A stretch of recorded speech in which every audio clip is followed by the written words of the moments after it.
François Berléand, l'agence, cette décision étonnante prise avec femme pour le bien de ses jumelles.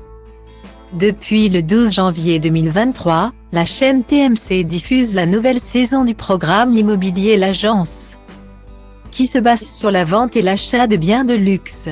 Ce rendez-vous est porté par les très charismatiques Kretz. En effet, à l'agence, on travaille en famille. De fait, à l'écran les téléspectateurs ont pu découvrir Olivier Kretz, son épouse Sandrine et leurs 4 fils. Cette 3e saison a eu de quoi étonner puisque les fans ont aussi pu découvrir l'acteur François Berléand. Le comédien français a eu l'idée de faire appel aux Kretz suite à son passage dans l'émission C'est à vous. En effet, dans l'émission d'Elisabeth Lemoine, il a confié qu'il avait acquis une vieille ferme au Pays Basque, mais que les travaux étaient devenus un cauchemar. Ainsi, il voulait se sortir de cette catastrophe immobilière. De fait, il va apparaître en fil rouge tout au long de la saison. François Berléand, qui avait des difficultés scolaires, est marié à la romancière Alexia Strozzi. Ensemble, ils ont eu des jumelles, Lucie et Adèle, qui ont 14 ans. En octobre 2021, le comédien confiait dans les colonnes de Voici qu'il était un papa un peu à l'ancienne. D'ailleurs, lui et sa femme ont fait un sacrifice pour le bien de l'éducation de leur fille. Invité dans l'émission Ça fait du bien, émission d'Anna Roumanoff sur Europe.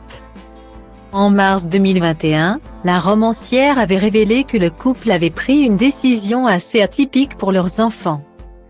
En effet, les 2 parents ne voulaient pas qu'elle pense que la vie était un long fleuve tranquille. Par conséquent, ils ont voulu leur mettre du plomb dans la tête en déménageant des beaux quartiers de Paris pour s'installer en Seine-Saint-Denis. Alexia Strozzi a expliqué « Je me suis dit que si on leur parlait de cela en habitant dans un bel appartement d'un beau quartier de Paris, elle nous regarderait en ricanant. » Elle a ajouté qu'elle voulait qu'elles grandissent dans un endroit où les gens bataillent. Une décision qu'ils n'ont jamais regrettée, ça a été absolument formidable pour les filles et pour nous. De par les rencontres, la vie dans notre quartier, etc. Pour autant, la famille ne s'est pas éternisée puisque la situation a vite dégénéré en Seine-Saint-Denis et le système éducatif qui y était proposé ne leur convenait plus. Par nécessité donc, ils ont refait leur bagage. Il y avait beaucoup d'enfants non francophones dans les classes de mes filles qui, à ce moment-là, étaient en CE1, les maîtresses n'arrivaient plus à enseigner le français à ces enfants et avoir du temps pour apprendre à lire et à écrire aux autres. Ils ont au moins le courage du changement.